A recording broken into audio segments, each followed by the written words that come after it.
The station had been declared dead 3 years earlier, which in frontier accounting meant it was only mostly dead and still capable of sighing, creaking, and occasionally venting atmosphere in a way that felt personal.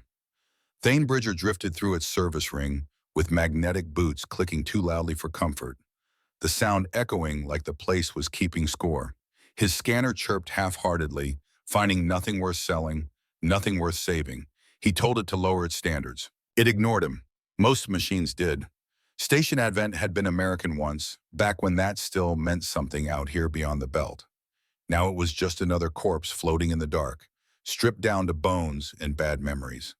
The air smelled old, like recycled regret, and every light panel flickered with the stubbornness of something that refused to admit the end had already happened. Thane was halfway through prying open a ration locker, one of the emergency models stamped with 6 languages and a skull, when he heard the sound. Not an alarm, not a hull groan, a small, uneven breath. He froze because in space, that was always when something with too many teeth introduced itself. He waited. Another breath came, thin and shaking, human-shaped, his brain decided, which was not the same as human. He followed the sound past a collapsed bulkhead, into a pocket where gravity stuttered and debris floated like indecisive thoughts. And there she was. Through the haze of dying, she sensed warmth. Not the false warmth of fever that had been eating her from the inside for days, but something external, real. A presence moved toward her, and her body, which had been preparing to stop, hesitated. The cold metal beneath her cheek had become familiar. The darkness had weight. She had made peace with both. Then light, blinding after so long in shadow. She tried to focus, but her eyes wouldn't cooperate. A shape bent close, speaking sounds that meant nothing. Her translator had failed hours ago, or maybe days. Time had become negotiable. The shape moved, and she tracked it with what remained of her strength because survival was a reflex older than thought. He saw a child, too human for comfort, but wrong in the small ways that mattered. Her skin held a pallor that went beyond illness, almost luminous against the dark metal. The ears gave her away, long and elegant, tapering back along her skull like a quiet declaration that the universe had variety. She couldn't have been older than 10 by his standards, though space had taught him that standards were more of a suggestion. Her clothes were torn, unfamiliar, woven with threads that caught the light like they remembered brighter places. When she saw him, she tried to speak. What came out was a sound like static learning to pray. "Okay," he said automatically because silence felt rude. "This is new." He checked his suit readouts, then tried to scan her. Nothing matched. Her vitals fluttered on the edge of nothing, stubborn but fading. A child dying alone on a dead station, and he had exactly 1 food pouch left. A compressed nutrient block flavored vaguely like bread that had once heard about fruit. He looked at it, then at her, then at the empty station around them, as if hoping someone else would volunteer. No one did. Thane sighed. "I was saving that," he told her, which felt important to establish for the record. She didn't react, but her gaze tracked the movement of his hands with startling focus. Those eyes, he noticed, were too large for her face. Not grotesque, but pronounced. The kind of eyes that evolution designed for seeing in darkness, or seeing things humans weren't meant to notice. They held an intelligence that didn't match the broken body wrapped around them. He cracked the pouch, the seal popping loud enough to make him flinch, and squeezed a portion onto a sterilized patch of plating. The paste steamed faintly in the cold. He pushed it toward her with 2 fingers, staying just out of reach, because instincts were stubborn things and he'd lived this long by listening to them. She stared at the food, then at him. Confusion warred with hunger. In the teachings she barely remembered, there had been lessons about trust and strangers and the spaces between worlds where mercy died first. But those lessons came from people who had left her here. This stranger, whoever he was, had stopped, had noticed, had offered. Slowly, as if afraid the food might vanish if she moved too fast, she leaned forward. Her hands shook. She touched the paste, felt its warmth, and something inside her that had been carefully dying changed its mind. She tasted it. The flavor was strange, chemical, nothing like the foods of home. It didn't matter. It was sustenance. It was offered freely. It was the first kindness she'd known since the darkness claimed her. She ate with desperate care, like someone who had learned that rushing made things disappear. Each swallow hurt, her throat raw from screaming no one had heard. But she ate, and with each bite something deeper than hunger stirred. Ancient systems, dormant and encoded in blood older than memory, recognized what was happening. A threshold was being crossed. A bond was forming in the space between death accepted and life extended. The stranger watched with an expression she couldn't read. Not pity, not quite concern, something simpler. Human decency doing what it did when no one was watching to judge it. His ship's AI chimed in his ear with a soft, unhelpful note. Unregistered biological event detected. Would you like to name it? No, Thane whispered. I would like you to not make this weird. The girl finished the food and looked at him again. Something new behind her eyes now. Alertness, recognition. Her hand reached out, gripped light but certain, finding his arm. His suit registered a biofeedback spike he didn't understand. And somewhere deep in Station Advent, a system that hadn't responded in 3 years, powered on with a sound like metal remembering purpose. Lights bloomed in sequence down a corridor he hadn't planned to explore. Environmental controls shuddered to life. Gravity stabilized in their pocket of space, and debris that had been floating settled with gentle clicks. The station was waking up, and it was waking up around her. Thane laughed quietly, nerves leaking out as humor. Great, I feed one dying kid and the place decides to wake up. That tracks. She tried to stand. Her legs buckled immediately, strength spent on survival rather than mobility. He caught her without thinking, one arm steadying her shoulders. She weighed almost nothing, all bone and determination. When she gripped his arm in return, her hold was surprisingly strong, desperate, not letting go. For a moment, they stayed like that, stranger and child, connected by accident and necessity in a place designed for neither. Then Thane made a decision that would reshape more than he could imagine. All right, he said, let's get you somewhere that isn't here. The walk to his ship should have taken 10 minutes. It took 40 because she couldn't move far without stopping, and because Station Advent seemed determined to participate. Doors opened before they reached them. Atmospheric readings stabilized in their path. Twice, corridors that should have been sealed showed clear routes, the station guiding them like it recognized her. You doing this? He asked at one point. She looked at him with wide eyes and said nothing, because she still couldn't form words he'd understand. But her grip on his arm tightened, and another light panel flickered to life overhead. His ship, the Clearwater, sat in Dock 7 looking exactly as he'd left it. Small, functional, held together by spite and creative engineering. The AI greeted them with immediate protest. Unregistered life form detected in proximity. Please state authorization code. Override, Thane said, helping the girl up the ramp. Medical emergency. This unit is not equipped for override. The ship did not like surprises, and it expressed this by locking 3 doors, flashing 2 warnings, and asking politely but with clear resentment why there was an unregistered biological entity breathing inside its cargo bay. Thane ignored it while helping her into the co-pilot seat, mostly because co-pilot sounded safer than formerly dying alien child. The chair adjusted itself to her shape with a soft mechanical sigh. She watched everything with intense curiosity, gaze flicking from panel to panel, those elegant ears twitching whenever a system chimed. He noticed that and pretended not to, because staring felt impolite. As the engine spooled up, the ship's AI continued its quiet protest. Her biochemistry does not match any stored database. This is statistically irresponsible. So am I, Thane replied, strapping himself in. We'll get along great. Station Advent released them reluctantly, docking clamps disengaging with a shudder that felt like a final complaint. Once free, the Clearwater surged forward, stars stretching into pale lines as they hit subliminal velocity. She made a small sound. Not fear, not excitement. Something in between.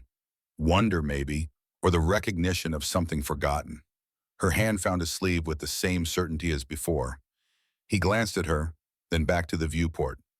You're fine, he said. That's just the universe doing its usual dramatic exit. Minutes passed, then more. He ran a basic medical scan using tools meant for livestock and humans who made poor decisions. The results made no sense. Her vitals weren't just stabilizing, they were accelerating. Damage was knitting together with alarming speed, cellular repair happening at rates that should have been impossible. "That's not fair," he muttered, reviewing the readouts. "I sprain a wrist, and it sulks for months." She tilted her head, watching his face as if mapping expressions. When he frowned, she frowned. When he sighed, she tried to imitate it and ended up coughing lightly instead. He handed her a water bulb.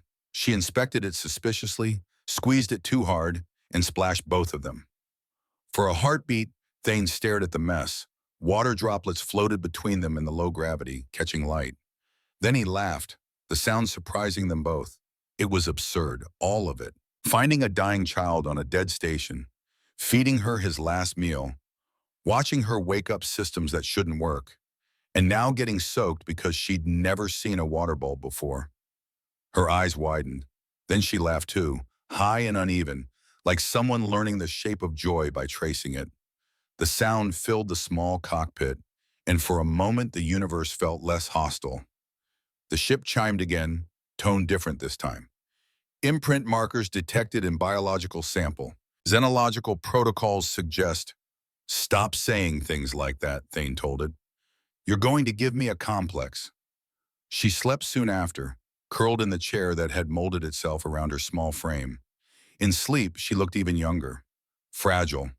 The kind of fragile that made a person want to build walls between her and everything that had tried to break her. Thane found himself checking her breathing more often than necessary.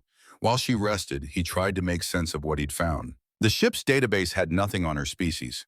The elegant ears suggested something elven from old Earth mythology, but that was his pattern-seeking brain trying to file the unknown under familiar categories. Her clothes, what remained of them, showed craftsmanship beyond anything he'd seen in frontier markets. The threads genuinely seemed to hold light, releasing it slowly in the dim cockpit. He ran the biological data again. Still no matches. But the scan had caught something else. Trace elements in her system that matched compounds used in royal preservation chambers. High-end medical tech.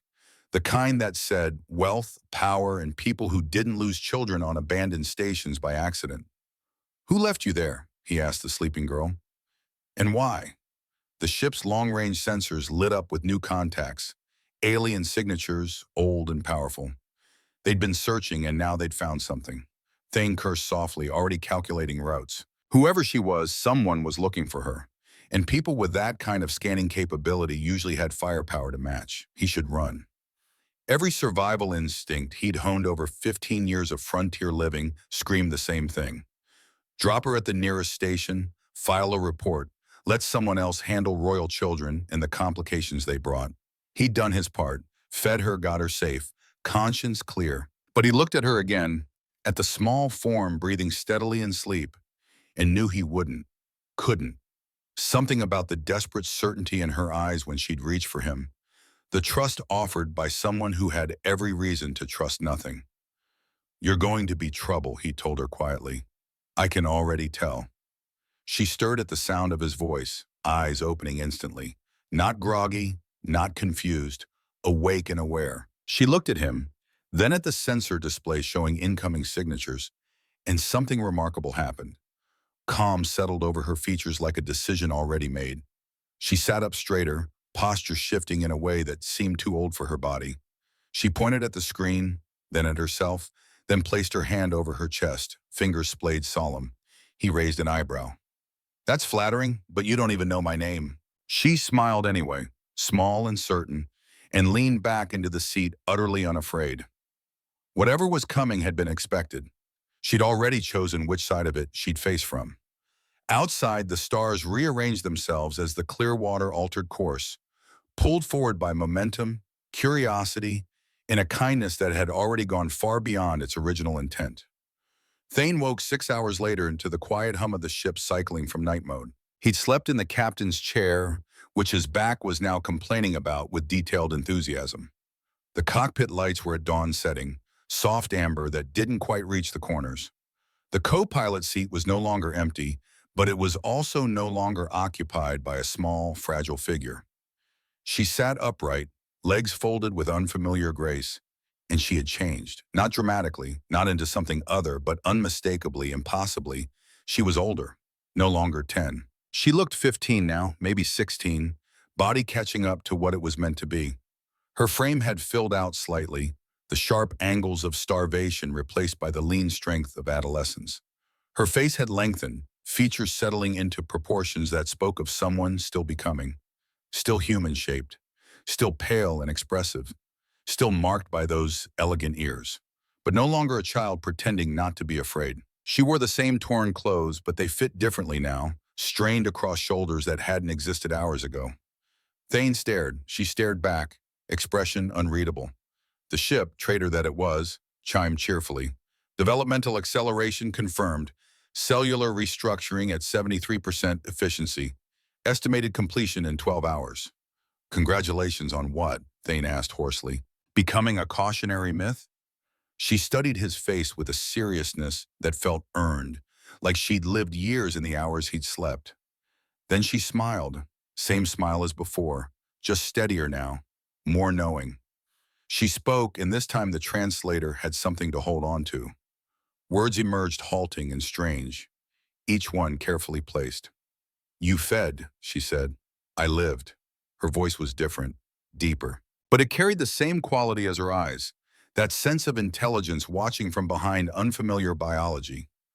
Well, Thane replied, rubbing his eyes, when you put it like that, it sounds very reasonable, except for the part where you aged 5 years overnight. She tilted her head, processing. Not years, becoming, what was always meant.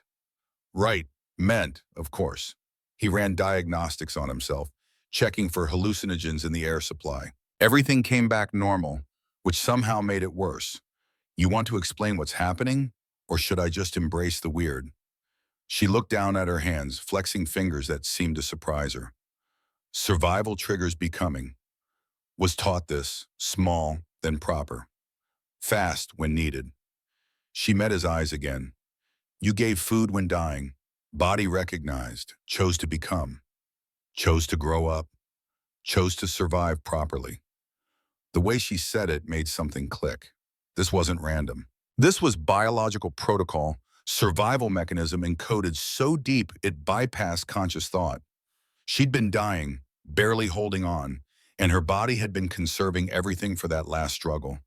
Then he'd fed her, given her system what it needed, and it had made a choice. If you're going to live, do it right. How old are you really? He asked. She considered the question with the gravity it deserved. 10 cycles. But becoming adds seasons. Hard to translate. So you're 10, but also 16, but actually neither? Yes. She seemed pleased he understood. You understand. I absolutely do not. Hours passed, measured in light years and awkward adjustments. She explored the clear water with reverence, touching bulkheads gently. Her movements grew more confident as muscles remembered what they were for. She asked questions that began innocent and ended uncomfortably profound. Why do humans build homes in metal that floats? Because we can't breathe vacuum. She absorbed this, nodded. Fear shapes everything. That's a little philosophical for breakfast. Is it wrong? Thane thought about that while the ship's autogalley produced something that claimed to be coffee. No, but we also build things because we're curious, because we want to see what's out there, even when it might kill you. Especially then. And she smiled at that, and he realized she was testing him. Learning not just language but perspective, how he thought, what he valued. She was doing it systematically, like someone assembling a map of an unknown territory. Once, after he complained about a loose panel that had been rattling for weeks, she walked over and touched it. The metal rippled under her fingers, settling with a soft sigh. The rattling stopped. She watched his expression carefully afterward. Too much? She asked. Yes, he said, but impressively so. How did you do that? She struggled for words. Metal has memory, just reminded it of better shape. That's not how metal works. For you. He didn't have an answer for that, so he went back to his coffee and tried not to think about what it meant that she could convince matter to remember things it had never been. The incoming signals grew more frequent. Ships tracked them, vanished, reappeared closer. The girl, growing steadily toward what she would become, stood beside him at the viewport as he brought up the tactical display. She was calm as still water, watching the blips with interest rather than fear. Those are looking for you, he said. Yes. They're getting closer. Yes. You going to tell me who they are? She was quiet for a moment, then spoke with careful precision. My people, my blood, the ones who left me to die because they feared what I would become. She turned to him, and in her eyes he saw something ancient looking out. They were not wrong to fear, but they were wrong to leave. What are you? What you made me, she said simply. What mercy allowed. Before he could ask what that meant, the ship's alarms lit up. 3 vessels had just dropped out of FTWL at close range. Big ones, the kind that carried words like dreadnought and gunship in their design language. The Clearwater's AI ran recognition protocols and came back with nothing, which meant either they were too new or too old for the databases. Thane's hands moved to weapon systems out of habit, then stopped. Because she had placed her hand over his, gentle but firm. Please, she said, let me. Let you what? She didn't answer with words. Instead, she reached forward and activated the communication array with a touch that made the systems respond faster than they should have. She spoke in a language that sounded like music played backward, each syllable precise and weighted. The translation matrix struggled to keep up. What came through was simple. I am here, I am alive, and I am not alone. For 3 seconds, nothing happened. The dreadnoughts held position, weapons charged but not targeting. Then, impossibly, they moved, not to attack. They rotated, engines flaring in a specific pattern, down and out. A posture Thane recognized from military protocols across a dozen cultures. They were kneeling. Oh, he said faintly. Oh no. She turned to him, and now the smile held something more than knowledge. It held recognition of power and the strange weight that came with it. My name is Lyara. I am the last heir of the Kael Imperium, and by the law of my people, you are bound to me as I am bound to you. She paused, watching his expression carefully. This troubles you. Troubles is a word. Terrifies is another. Complicates is a third. He gestured at the kneeling warships. Those look like they have opinions about who gets to be near you. They will have many opinions. Most will be wrong. She stepped closer, and despite the strangeness of her growth, despite the ships outside and the impossibility of the last 12 hours, her eyes held the same desperate certainty they'd had on Station Advent. You gave mercy when you had no reason. My people have a law for this. The one who preserves life at its weakest becomes part of what that life becomes. You are my anchor now, my reference, my foundation. I'm nobody's foundation. I'm barely my own foundation. You fed me your last food. I had no idea you were royalty. I thought you were just a kid. Yes, Lyra said softly. That is why it worked. The lead dreadnought was moving closer, launching a shuttle. Thane watched it come and felt the future narrowing around him into something he hadn't asked for and couldn't refuse. Because she was right. He had fed her. He had stayed. And whatever that meant to her people, whatever law bound them now, it had already taken root in something deeper than legal code. She had reached for him in the darkness, and he had reached back. Everything after was just consequence. Next time I help someone, he said quietly, I'm checking for crowns first. Liara smiled at that, and for the first time since Station Advent, Thane understood that what he had saved was not just a life, but a future already rearranging itself around him. The shuttle docked with a hollow clang that sounded like fate knocking. She straightened, and he watched her posture transform again. Shoulders back, chin level. The same girl who'd eaten emergency paste with desperate care now stood like someone who'd commanded stars. But when she glanced back at him, checking, asking, silent permission, he saw both versions at once, the child and the queen, the dying and the becoming. He nodded, she turned toward the airlock, and together they walked forward to meet whatever came next.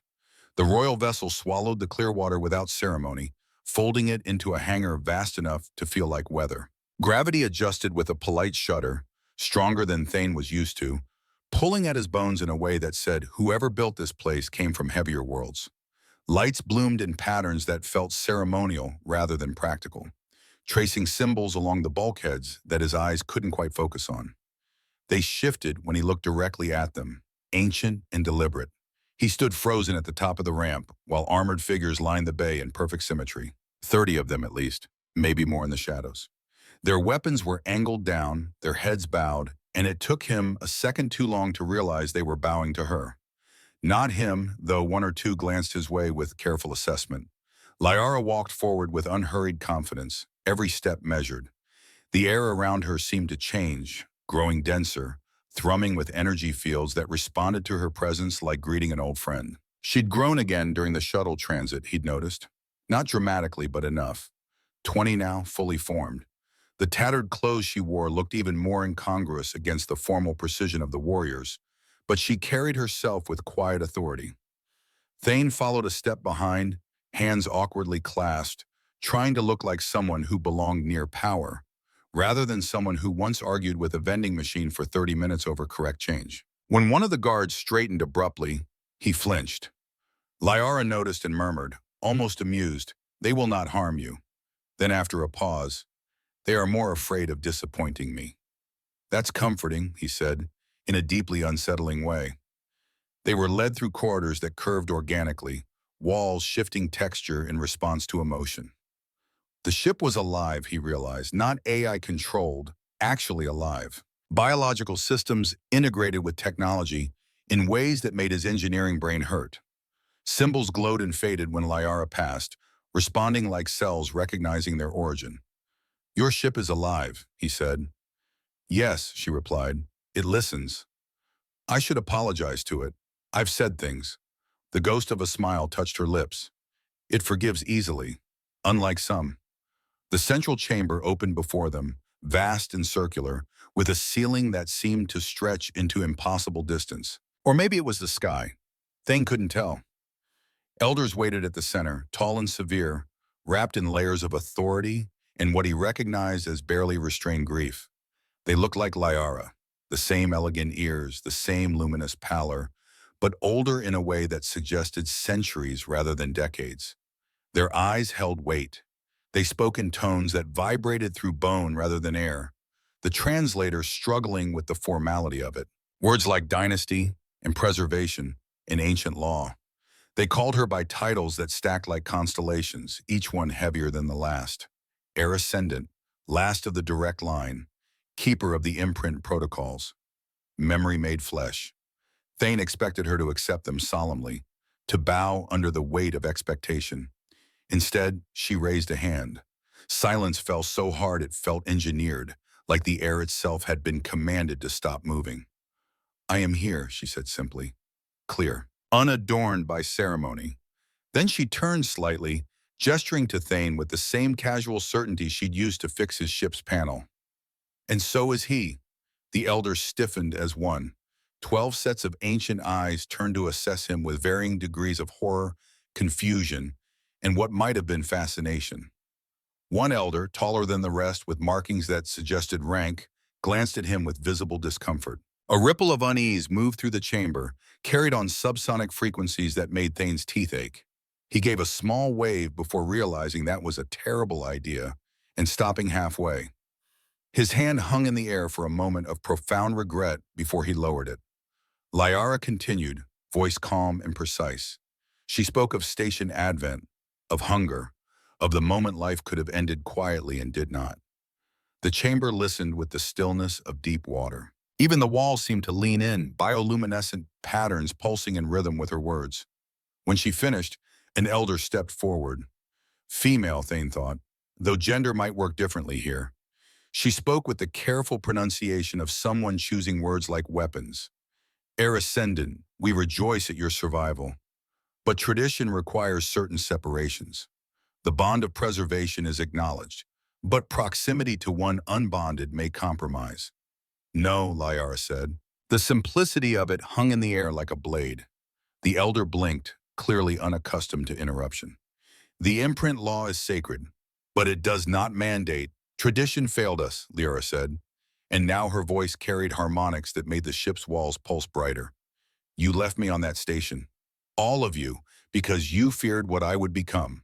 Because the prophecy said my imprint would reshape our people. And you preferred the certainty of my death to the uncertainty of change." She paused, letting that settle. Tradition chose death. Mercy chose differently. Another elder, This one, with scars that looked ritual, spoke with barely contained frustration. We sought to protect the line. The seers said your imprinting would occur with an enemy, that it would bring chaos. And yet, Lyara interrupted, I stand here, alive, imprinted to a man who gave me food without knowing my name, my rank, or my worth, who expected nothing, who gained nothing, who simply saw someone dying and decided that was unacceptable. She let the words resonate. If that is chaos, I will build an empire on it. Thane cleared his throat. Just to be clear, I'm still processing most of this. But if we're voting, I'm against dying on principle. Several elders looked at him with surprise. Liara's expression softened almost imperceptibly. He speaks plainly, one elder said, making it sound like an accusation. Yes, Liara replied, it is refreshing. They were given quarters that felt less like rooms and more like architectural statements. Space enough for a small village, walls that shifted between transparency and opacity based on mood, and furniture that grew from the floor when needed. Thane spent 20 minutes trying to figure out how to make a chair appear before giving up and sitting on the floor. Liara found him there an hour later, legs crossed, staring at the viewport that showed stars streaming past in colors he didn't have names for. They are afraid of you, she said, settling beside him with easy grace. They're afraid of what I represent, he corrected. There's a difference. Is there? One suggests I'm dangerous, the other suggests I'm a complication. He glanced at her. I prefer complication. Less pressure. She was quiet for a moment, watching the stars with him. When I was small, before the fear, my mother told me about the imprint law, how it began. Our people were dying, you see, a plague of the mind. We forgot how to value life because we'd grown too powerful, too certain of our supremacy. So the elders of that age created a binding, a biological imperative written into our royal lines, forcing you to bond with whoever saves you, forcing us to remember vulnerability, to carry the weight of our weakest moment into every decision we make. The one who preserves us at that moment becomes our anchor, our conscience, not master, not servant, reference point. She turned to look at him. When I rule, when I make choices that affect millions, I will ask myself one question. What would preserve life the way he preserved mine? Thane felt the weight of that settle into his chest. That's a lot of pressure on emergency ration paste. You did not have to share it. You were dying. Many would have walked past. He didn't have an answer for that because she was right. The frontier taught people to conserve resources, to prioritize survival over compassion. He'd done it himself before, made the cold calculations necessary to keep breathing in an environment designed for failure. But something about finding her in that station, about the desperate way she'd reached for him, had bypassed every logical argument his brain constructed. I would do it again, he said finally, even knowing all this, even knowing it would complicate everything. She smiled at that, genuine and warm. I know. That is why the bond holds. Days passed, measured in council meetings and careful negotiations. The elders pushed for separation, suggesting that Thane could be honored from a distance, given titles and land, and everything except proximity to their heir ascendant. Liara refused each suggestion with the same calm finality. Thane attended the meetings because she asked him to, sitting in a corner where he tried to look thoughtful while understanding maybe one word in five. The political language was dense, layered with historical references and ritual phrases that the translator gave up on. But he understood the core argument: fear versus trust, control versus growth. The elders wanted guarantees, wanted to shape Liara into a ruler they recognized. She wanted to shape herself into something new. During one particularly heated debate about military protocols and the necessity of projecting strength, an elder with ceremonial blades woven into his robes stood and addressed Liara directly. Heir ascendant, our enemies circle. They sense weakness in your youth, in your unconventional bonding. We must respond with overwhelming force. Remind the galaxy that we are dangerous. Liara listened patiently, fingers steepled, expression thoughtful. When he finished, she asked one question that sent ripples through the assembled council. What happens after they fear us? The elder blinked. They obey. They maintain distance. The natural order continues. For how long? As long as we maintain superiority. And when someone stronger emerges, when our weapons become obsolete, when fear is no longer enough, she leaned forward slightly. Fear is not a foundation, it is a threat. And threats expire. Another elder, this one older with markings that suggested she'd seen combat, spoke carefully. You suggest weakness, heir ascendant. I suggest memory, Liara replied. I was left to die because you feared me. That fear nearly ended our line entirely. I survived because one person chose mercy over calculation. She paused, letting that sink in. I propose we build on what actually worked, not what we hope will continue working. Thane found himself speaking before his brain caught up. Usually after fear comes paperwork, lots of resentment, possibly revolution. Every eye in the chamber turned to him. He resisted the urge to sink into his chair. Explain, the military elder demanded. Back home, Earth history, we had empires built on fear. Rome, Mongols, bunch of others. They worked great until they didn't. Then they collapsed, usually violently, because you can't sustain terror indefinitely. People adapt. They plot. They wait. He shrugged. Just seems inefficient. Silence followed, thick and considering. Liara hid a smile behind her hand. You see, practical wisdom. The kind that comes from seeing systems fail, rather than reading about them in archives. Not everyone appreciated her approach. Reports arrived of dissident fleets gathering at the fringes, commanders who believed compassion was a temporary malfunction that needed correcting. Old guard warriors who'd built careers on intimidation and found themselves suddenly obsolete. The council demanded military response, show of force, reminder of consequences. Liara asked for time to consider, then spent 3 hours in her quarters with Thane, reviewing tactical displays and historical records. She asked him questions that seemed random until he saw the pattern. What made people loyal? What made them defect? What turned soldiers into believers? You're asking the wrong guy, he said. I fix ships. I avoid politics. You survived 15 years on the frontier. You negotiated with pirates, corporations, and colonial governors. You know how to read power. I know how to avoid it. Same skill, different application. She pulled up records of the dissident commanders, their histories, their complaints, their stated objectives. Most boiled down to the same core fear. Change meant irrelevance. The old ways had given them purpose. Her new approach threatened their identity. They are not wrong to be afraid, Liara said quietly. I am ending the world they understood. So give them a new one, Thane suggested. People don't fight change. They fight loss. Show them what they gain. She considered that, then began composing a message. Not threats, not demands, an offer. The dissident commanders and their crews were invited to the capital fleet, not for punishment, for dialogue, to share their concerns, their expertise, their vision of what strength looked like. And she offered them something else. Full access to the Imperium's supply networks for the border territories they protected. Medical support, ship repairs, everything they needed to do their jobs better. When she broadcast the message, the council erupted in protest. You could not negotiate with dissidents. You crushed them or ignored them. Anything else showed weakness.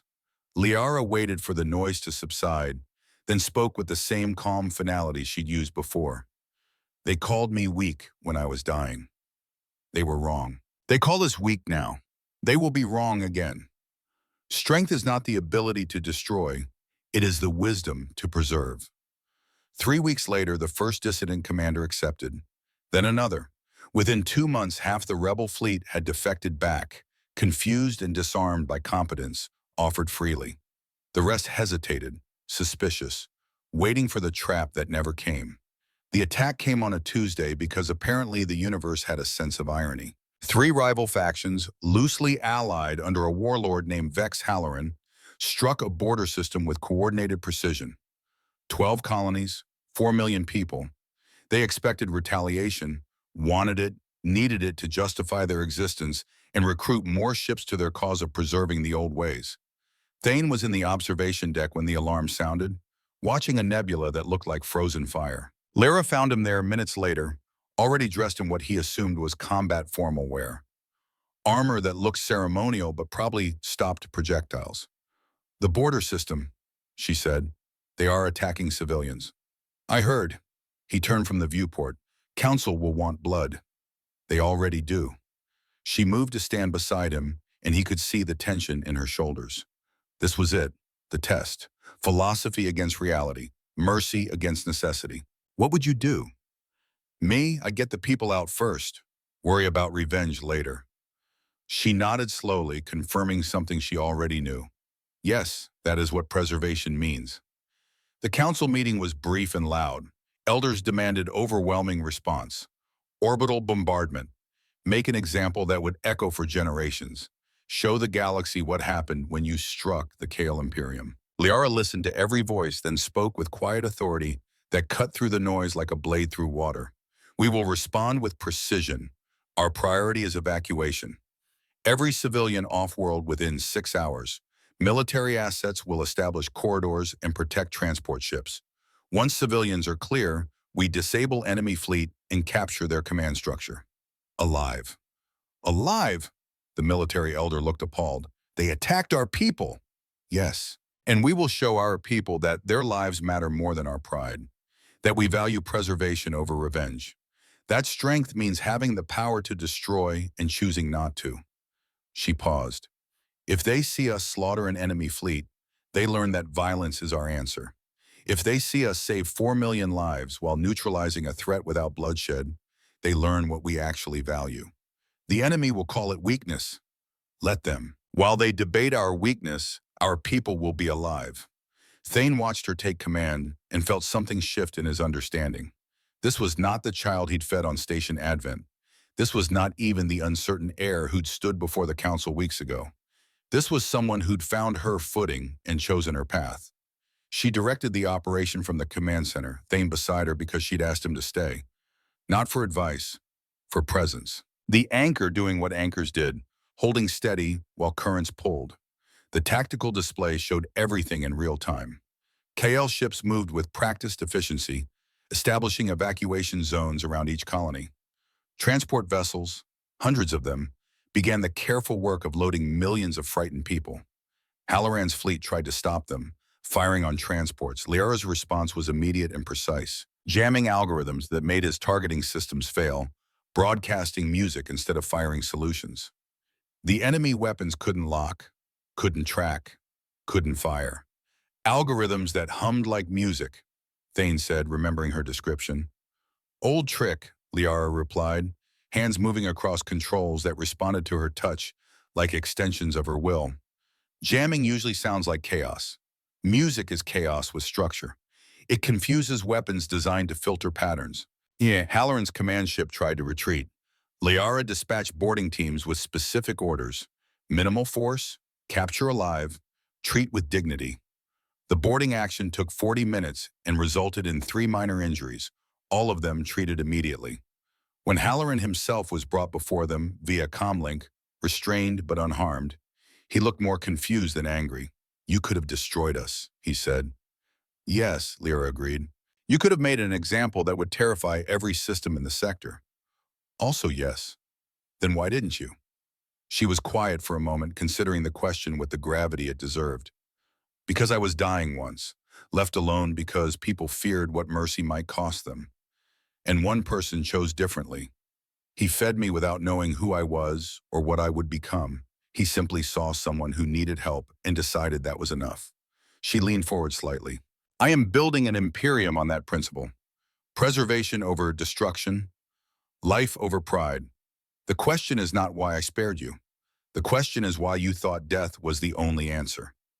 Halloran stared at her through the view screen, something shifting behind his eyes. "You're serious." "Completely. No punishment, no example. You will be detained. Your crew will be offered the same choice as the other dissidents. Join us in building something new, or be escorted to neutral territory with enough supplies to start over." She paused. "But your ships will be disabled first. Trust takes time to earn." After the connection ended, Thane let out a breath he hadn't known he was holding. "You just won a war by being unbearable." Yes, Liara said, and he heard the exhaustion underneath the satisfaction. It is very effective. The casualty reports came in hours later. 4 million civilians evacuated, 17 wounded in the entire operation. 0 deaths. Halloran's fleet neutralized without firing a single kill shot. The council's response was mixed. Half celebrated the bloodless victory, half worried that mercy would be mistaken for weakness. The debate would continue for months. 3 days after the battle, Halloran requested a private audience. Thane watched via comlink as the warlord stood in a detention cell that looked more like guest quarters, unrestrained and surprisingly calm. "I have a question," Halloran said, addressing Liara directly. "What do you want from us?" "I want you to choose," she replied. "Join us in building something new, or take your ships, your crew, and find another path. But if you join, I need your expertise. The old ways failed because they relied on fear. I need people who understand that failure to help prevent repeating it." Halloran was quiet for a long moment. Then, "You're offering me a position? After I attacked your people? I'm offering you purpose beyond violence. Whether you take it is your choice." 2 weeks later, Halloran accepted. His fleet integrated into Border Patrol, tasked with protecting refugee corridors instead of creating them. The council called it madness. Liara called it investment. "He understands strength," she told Thane one evening. "Now he will learn what it preserves." That night, in the quiet glow of her quarters, Liara finally spoke of the imprint law completely. Not as doctrine, as truth. "My people believe that the one who preserves life at its weakest becomes part of the ruler's core, shaping decisions, tempering power. It is not romance by default," she explained, though her eyes held warmth when they found his. "Sometimes friendship, sometimes mentorship, sometimes something that words do not cover well." Thane listened, sitting on a floor that had finally learned to produce chairs. "You are my reference point," she continued. "When I decide, I ask, what would preserve life the way he preserved mine? Not what would you do? What would preservation require? You gave me that lens, that question, that measure." He absorbed that in silence, then huffed a laugh. "That's irresponsible. I once tried to fix a reactor with duct tape. It held. For 3 days. Long enough." She smiled softly, and in that expression he saw both the dying child and the queen who'd just defeated an enemy fleet without firing a shot. "You did not save me to change the galaxy. That is why it changed. You acted without agenda, without calculation. Pure preservation instinct. That is what I carry forward." Outside the viewport, stars drifted in slow formation, fleets adjusting their courses around something new. An Imperium that remembered hunger and chose to feed others instead of consuming them. Thane looked at their joined hands, anchor and storm holding steady together. "I didn't plan any of this." "I know," Liara replied. "That is why it works. You acted without agenda. Pure preservation instinct." She paused, thoughtful. "The Council will fight every choice I make. The old guard will resist. Building this empire on mercy instead of fear will take decades." "Sounds exhausting." "It does." She smiled. "Will you stay?" He thought about Station Advent, about a dying child and emergency paste, in the moment he'd chosen compassion over calculation, about how that single choice had reshaped everything that followed. "Yeah," he said, "I'll stay." Long-range sensors chimed softly in the background. New contacts, unknown signatures, something massive moving through deep space towards civilized systems. The AI flagged them as priority concern, possible extinction-level threat. Liara read the display with growing focus, but her hand didn't leave his. "It seems we are about to test whether mercy works at the largest scale possible." The sensors showed dozens of ships, hundreds, an armada that could threaten the entire galaxy. But that was a problem for tomorrow. Tonight, in the quiet glow of her quarters, the heir ascendant of the KL Imperium and the scavenger who'd fed her sat together, watching stars drift past and prepared for whatever came next. The bond between them, forged in desperation and sustained by choice, would hold. It had to, because an empire built on mercy needed an anchor that remembered why mercy mattered. And Thane Bridger, reluctant hero and professional complainer, had become exactly that. The unknown fleet emerged from dark space like a wound opening in reality. Hundreds of vessels, each one massive enough to eclipse small moons, their hulls pulsing with bioluminescent patterns that hurt to look at directly. They moved with purpose, ignoring hails, ignoring warnings, carving a path through civilized space toward the core systems. Within 48 hours, 2 colony worlds went silent. Not destroyed, silent. Every transmission cut mid-word, every orbital station simply stopping as if someone had pulled a plug. Search and rescue teams found the colonies intact but empty. 4 million people vanished without a trace. Buildings undamaged, meals half-eaten, lives interrupted mid-breath. The galaxy called them the Vorhan Swarm, though no one knew if that was their name or just what terror sounded like when you tried to give it syllables. Liara stood in the command center of the capital ship, watching tactical displays update with each new report. Around her, the council had assembled an emergency session, voices rising in urgent debate. Thane stood to her right, quiet and watchful, playing the role he'd settled into over the past months. Witness, anchor, occasional voice of uncomfortable truth. Extinction protocols, the military elder was saying, her voice carrying the weight of ancient authority. We have weapons from the old wars, singularity charges, molecular disruptors, things we swore never to use again. But this threat demands— No, Liara said quietly. The word cut through the chamber like a blade through silk. Every voice stopped. Heir Ascendant, another elder began, his tone careful. These entities have consumed 2 worlds. They show no interest in communication. They simply take. Surely you see that mercy has limits. I see that fear wants me to repeat the mistakes that nearly destroyed our line. Liara interrupted. She turned from the displays to face the council directly. You left me to die out of fear. You feared what I would become, so you chose certainty of death over uncertainty of change. Now you want me to destroy an entire species out of that same fear.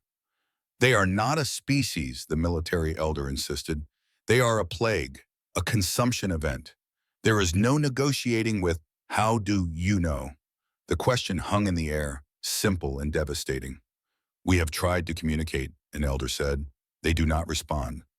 Have you tried offering help instead of demands? Liara asked. Have you asked what they need instead of what they want? They want our worlds. Or they need resources we have and they lack. She moved to the tactical display, fingers dancing across controls. Look at their trajectory. They are not conquering. They are migrating. Every system they pass through, they take people but leave infrastructure. They are not destroying. They are collecting. Collecting people, Thane said quietly, like evacuation. Liara looked at him, and in that glance he saw her mind working. Show me the pattern of their movement, where they came from. The AI compiled the data, tracing the Vorhan fleet's path backward through deep space. The trajectory led to a region marked as unstable, a section of space where reality had been thinning for centuries. Recent scans showed it had finally collapsed, dimensional barriers failing, entire star systems winking out of existence. They are refugees, Liara said, and the certainty in her voice made it fact rather than speculation. Their home is collapsing. They are running, and they are taking people because those people know how to survive in stable space. That is speculation, the military elder said. Then let me confirm it. Liara turned to face the council fully. I will pilot an unarmed shuttle to their flagship. I will offer them resources, territory, assistance. I will ask what they need instead of assuming what they want. The chamber erupted. Impossible. Suicide. Abandonment of responsibility. The voices blended into a wall of sound that Liara waited patiently for to subside. When it finally quieted, she spoke with the same calm authority she'd used to refuse separation, to explain her philosophy, to win a war without bloodshed. I was dying on a station, abandoned by those who should have protected me. One person stopped. One person offered help without knowing who I was or what it would cost him. That action saved my life and changed our Imperium. She paused. I will offer the Vorhan the same mercy, and if I am wrong, if they kill me, then you will have your answer and your justification for extinction protocols. But I will not condemn an entire civilization without first offering them the chance I was given. You risk everything, an elder whispered. Yes, Liara agreed. That is what mercy requires. Thane stepped forward before his brain could stop him. If she's going, I'm going. Every eye in the chamber turned to him. Liara looked surprised, pleased, and worried all at once. You don't have to, she said quietly. I know, but you're right about the pattern, and someone needs to be there to say I told you so if it works. He tried for a smile. Also, I've gotten used to you. Would be inconvenient to start over with a new queen. Despite everything, she laughed, soft and genuine. Very well, we go together. The shuttle was small, unarmed as promised, its hull painted with symbols that meant peaceful approach in 30 different languages. Liara piloted it herself, hands steady on controls, while Thane handled communication arrays and tried not to think too hard about how many ways this could go wrong. They broadcast continuously as they approached the Vorhan flagship. Offers of resources, offers of territory, offers of help without conditions. The message repeated in every known language, including several dead ones, on the theory that refugees from collapsing dimensions might speak older tongues. For 3 hours, there was no response. The flagship simply grew larger in the viewport, a massive thing that looked grown rather than built, its surface crawling with movement that might have been machinery or might have been alive. Then when they were close enough to see individual structures on its hull, a response came, not in words. In mathematics, pure information, expressing concepts that the translator struggled to render. What came through was query, intent, purpose. Liara responded immediately, speaking clearly while Thane encoded her words into the mathematical framework they'd established. We are the KL Imperium. We have seen your path. We understand you fled collapse. We offer stable territory, resources for survival, and assistance without requirement of servitude. We ask only to understand your need. His silence, then disbelief. Prior pattern analysis suggests aggression, offers of mercy statistically unlikely given historical data. History changes, Liara said. I was left to die. One person chose differently. That choice reshaped everything. I offer you the same. Another pause, longer this time. Then a portion of the flagship's hull opened, revealing a docking bay large enough to swallow their shuttle whole. Thane looked at Liara. That's either an invitation or a mouth. Only one way to know. She piloted them in carefully, settling the shuttle in a space that definitely looked more like a hangar than a digestive tract. The bay sealed behind them. Atmosphere flooded in. The shuttle's sensors declared it breathable but strange, with compounds that suggested silicon-based biology. They exited the shuttle to find themselves in a space that defied easy description. Organic architecture blended with mechanical precision. Lights pulsed in patterns that felt like thought made visible. And standing at the center, waiting, was something that might have been a delegation or might have been a single entity wearing multiple bodies. The Vorhan collective mind spoke through a dozen mouths simultaneously, the translator rendering it into words Thane could almost understand. You are the one who remembers hunger. Liara stepped forward without hesitation. I am, and I remember that someone fed me when I was dying, without knowing me, without expecting gain, simply because it was right. We fled death. Our dimension collapses. We took your people because they understand survival in stable reality. We did not know another path existed. There is always another path, Liara said. I offer you territory in uninhabited sectors, resource access, integration assistance. We will help your people adapt to stable space. In exchange, I ask only that you return those you have taken and work with us to build something new. The Vorhan collective was silent for a long moment, processing. When it spoke again, the tone had shifted. Less interrogation, more wonder. You fight by not fighting. This protocol is unfamiliar, inefficient by traditional calculations. Yet you persist. Mercy is not efficient, Liara agreed. It is necessary. Efficiency optimizes for immediate results. Mercy optimizes for futures worth having. Thane found himself speaking, surprising himself. We had a saying on Earth. Give a man a fish, he eats for a day. Teach him to fish, he eats forever. You took people to survive. She's offering to teach you how to build a life here. The Vorhan collective turned multiple eyes on him, assessing. You are the one who fed her. Yeah, emergency paced and bad decisions. The origin point of this cascade. One act of preservation creating recursive change. Something that might have been respect entered the collective's tone. We accept. The treaty was formalized over the next week. Vorhan ships would settle in 3 uninhabited sectors rich in the silicon compounds their biology required. In exchange, all taken people would be returned safely. Kael scientists would work with Vorhan biotechs to develop integration protocols, trade agreements, cultural exchange, everything necessary to turn refugees into neighbors.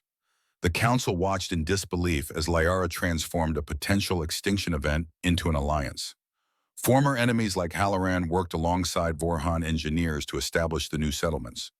What should have been war became construction project. When the first returned colonists stepped off Vorhan ships, confused but unharmed, the galaxy exhaled collectively. News spread faster than light. The Kyle Imperium had faced an existential threat and responded with open hands instead of clenched fists. 3 months after the treaty signing, Thane stood with Liara on the observation deck of the capital ship, watching Vorhan construction vessels work alongside Kale builders. The ships moved in coordinated patterns, neither species dominating, both contributing. They're calling it the Mercy Doctrine, he said. What you've built. Philosophers are writing papers. Military academies are updating textbooks. Good, Liara replied. Perhaps fewer children will be left to die because someone feared the future. You know there will be imitators. People who try mercy without understanding why it works. They'll fail, and critics will say, you got lucky. Let them. She turned to face him fully. I did get lucky. Lucky that you were the one who found me. Lucky that you chose compassion over calculation. Lucky that mercy worked when logic said it wouldn't. She paused. But luck is not random. It is preparation meeting opportunity. I prepared by remembering hunger. Opportunity came when I had power. The luck was in having the wisdom to connect them. Deep thoughts for a Tuesday. She smiled. You are deflecting. I'm processing. There's a difference. A chime interrupted them. Official notification. The formal partnership ceremony had been scheduled. In Kyle tradition, the bonded pair would be recognized under what they called the consort charter. Not marriage, not subordination. Mutual guardianship formalized. You can still refuse, Liara said quietly. This binds you to the Imperium officially. You would never be just a scavenger again. Thane thought about that, about the clear water still docked in the hangar, waiting, about the frontier he'd left behind, about the simple life of avoiding complications and finding salvage. Then he thought about a dying child on a dark station, about watching her grow into someone who reshaped an empire, about standing beside her while she negotiated with machine minds and turned refugees into allies. I stopped being just a scavenger the moment I opened that ration pack, he said. Everything after was just accepting what I'd already chosen. The ceremony was deliberately understated. No crowds, no spectacle. Just Liara and Thane standing before the council, while an elder spoke words in Old Kale that the translator rendered as something like, two become anchor and storm, each holding the other steady through change. They exchanged no vows, made no promises beyond what already existed. The bond had been formed in a moment of desperate kindness. This was simply acknowledgement. When it ended, Liara was still heir ascendant. Thane was still himself, just with official recognition of what he'd become. Neither had knelt, neither had surrendered autonomy. They had simply chosen to continue being what they already were, together. 1 year after station advent, Liara commissioned a memorial. The dead station was rebuilt into something new. Mercy Station, they called it. A training facility where young diplomats from across the Imperium learned what she called first contact compassion protocols. The curriculum was simple. Before you decide what someone deserves, try to understand what they need. Before you fear what they might become, remember what you were when you were powerless. Before you choose violence, exhaust every other option. And at the center of the station, in a chamber that had once been a forgotten corridor, they placed a simple plaque. It showed a child's hand reaching up, an adult's hand reaching down, and between them, emergency ration paste rendered in bronze. The inscription read, "Here mercy began, let it continue." Thane stood before the plaque on his dedication day. Liara beside him. The station hummed with life now, filled with students and teachers and people learning to lead with compassion as their foundation. Do you think it will last? He asked. This empire you're building, will it survive you? Liara was quiet for a moment, considering. I do not know. Empires rise and fall, but ideas endure. If I teach enough people to ask the right question, to remember their own weakness, to choose preservation over pride, then perhaps something survives even if the Imperium does not. What question? The one I ask myself every time I make a decision. She turned to look at him, and in her eyes he saw both the dying child and the queen who'd changed the galaxy. What would preserve life the way he preserved mine? They stood together in comfortable silence, watching students file past the memorial, reading the inscription, learning the story. Outside the viewport, ships from a dozen species moved in careful formation. KL vessels alongside Vorhan constructs. Halloran's reformed fleet protecting refugee corridors.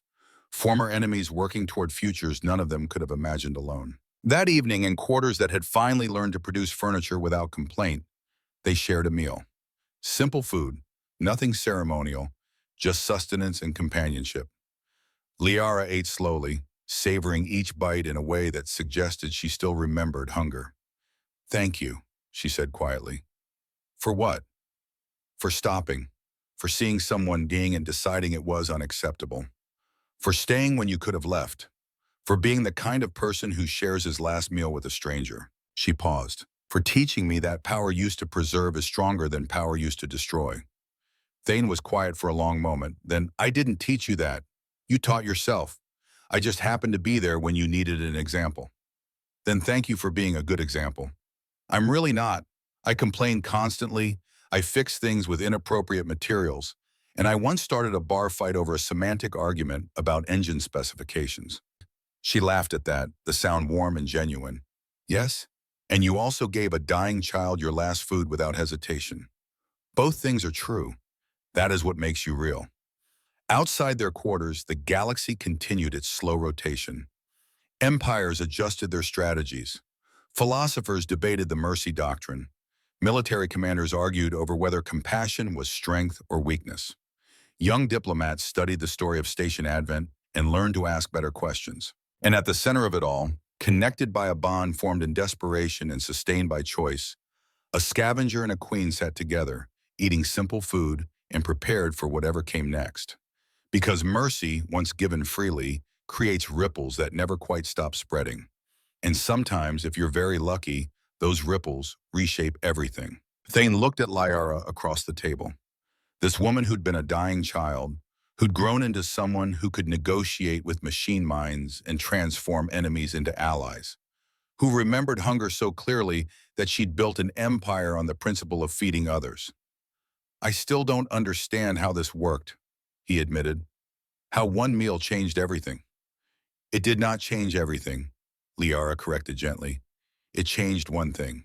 Me. I changed the rest because I remembered what it felt like to be powerless and have someone choose to help anyway. She smiled. That is the secret, I think. Power is easy to acquire. Memory is harder to keep. The combination of the two is what transforms empires. Deep thoughts for dinner. You keep saying that. It keeps being true. She laughed again, and in that moment, surrounded by the quiet hum of a living ship and the distant stars beyond, Thane Bridger understood something fundamental. He hadn't saved a queen that day on Station Advent. He'd saved a child. The queen had saved herself, using the memory of that moment as her foundation. All he'd done was be decent when it mattered. And somehow, impossibly, that had been enough. The galaxy would continue turning. Challenges would come. Some would be met with compassion, some with force, most with some combination of both. The mercy doctrine would be tested, refined, debated, and probably abandoned by future generations who forgot why it mattered. But for now, in this moment, it held. An empire remembered hunger. A queen remembered being powerless. And a scavenger remembered the moment he'd chosen compassion over calculation and accidentally changed the course of history. To emergency rations, Thane said, raising his glass. Liara met it with hers, eyes bright with understanding. To the people who share them. They drank, and somewhere in the vast darkness of space, on a station that had been dead and was now alive, students learned about the moment mercy began, and in learning, carried it forward.